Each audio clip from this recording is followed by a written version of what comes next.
Libo-libo na rin ang bumisita sa Loyola Memorial Park sa Marikina City ngayong Undas. Ang detalye sa ulat ni Harley Valbuena. Si Nanay Flor, dinalaw ang puntod ng namayapa niyang mga magulang at kapatid sa Loyola Memorial Park sa Marikina City. Bagamat ilang taon na raw silang wala, nananatili naman ang mga iniwan nilang tagubilin. Andun pa rin yung mga pangaral nila na kami magkakapatid, laging huwag mag-aaway, magkasundo-sundo dahil pito kasi kami magkakapatid. Ang 83 anyos naman na si Tatay Ben, binisita ang puntod ng mga namayapa niyang magulang at mga kapatid.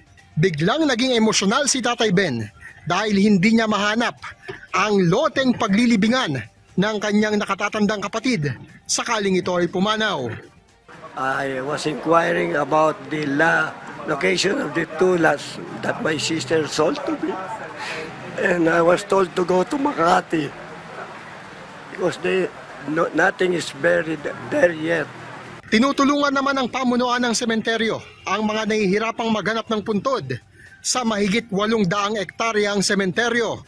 Kaninang bago magtanghali ay biglang bumuhos ang ulan dito sa Loyola Memorial Park. Pero hindi ito alintana sa mga bumibisita dahil karamihan naman sa kanila ay may sasakyan at pinapayagan itong ipasok sa loob ng sementeryo. Samantala, may mga nag-alay na ng kandila at bulaklak sa puntod ni dating Senador Miriam Santiago. Ilang tagahanga rin ang dumalaw sa puntod ng veteranang aktres na si Nida Blanca.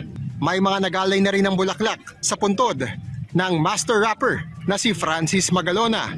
Nakabantay naman ang mga tauhan ng Marikina City Police para tiyakin ang seguridad at kaayusan sa sementeryo. Maging ang first aid station ay nakaantabay para sa mga mangangailangan ng atensyong medikal. Harley Valbuena para sa Pambansang TV sa Bagong Pilipinas.